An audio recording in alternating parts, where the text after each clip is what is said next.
Take that holy breath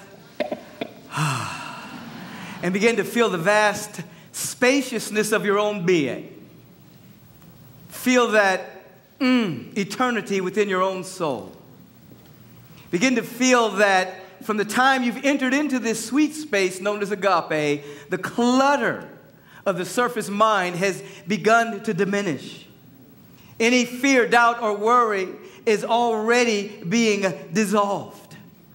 And that you've entered into a field of an intentional spiritual community that is about the business of waking up to our essential nature, our essential being, and delivering our gifts, talents, and capacities on earth as an extension of the will of God being always for a greater expression of life and love and liberty and beauty. Begin to feel now that you're all right. Begin to feel now that everything is working together for your good. Begin to feel now that you're divinely supported from the divine presence of God from within your own being. Begin to allow yourself to feel that everything is all right in your life. The surface mind may start to argue with you at about this point right here. But you are transcending the personal mind, which is why you are on a spiritual practice. You're entering into this field of celebration not for frivolity's sake, but celebration is the real meaning of worship. It is celebrating and giving thanks for what is, the real, the eternal, the divine. So that you're entering into this field of celebration that is an encouragement towards spiritual practice, so that you're moment by moment waking up to the dimension of your being that has never been hurt, harmed, or endangered in any way. That dimension of your being that is eternal, has never been born and will never die.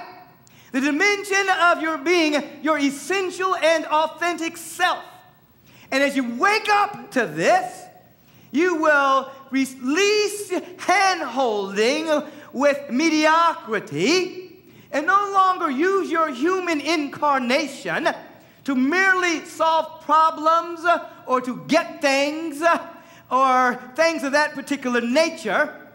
Your incarnation will be an incarnation of waking up to your essential beingness for the pure expression of the creative urge that is within in you, that you can give forth the beauty and the love, the joy, the harmony and the well-being as only you can give it.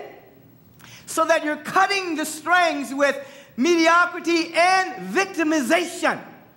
So that the turbulence of the human condition that emanates from the thinking, from lack, limitation, separation, not enoughness, you don't have to experience that.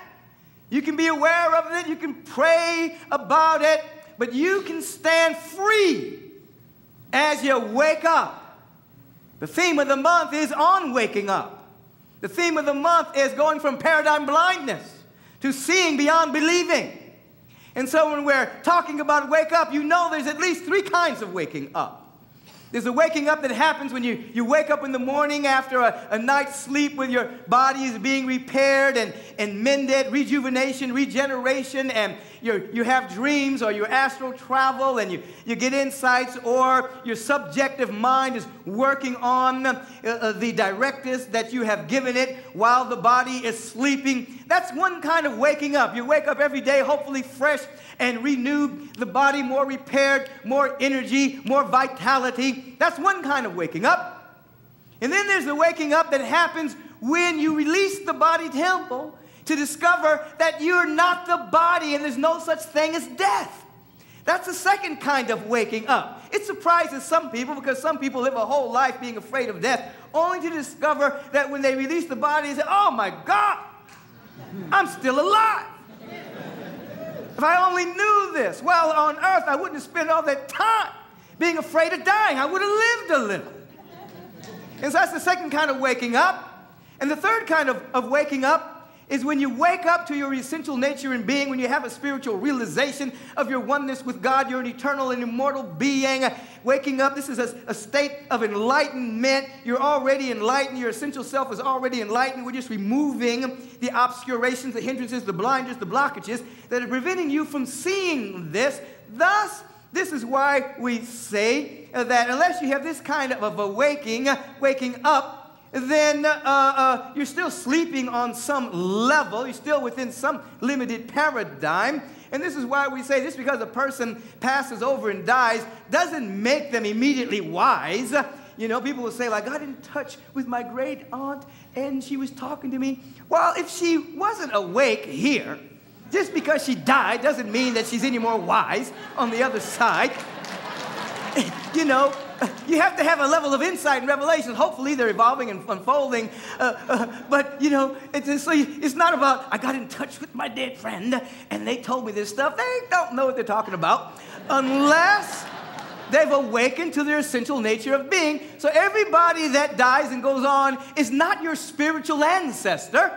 Your spiritual ancestor are elders who know something, not people just in your ancestral line. Do you understand what I'm saying here?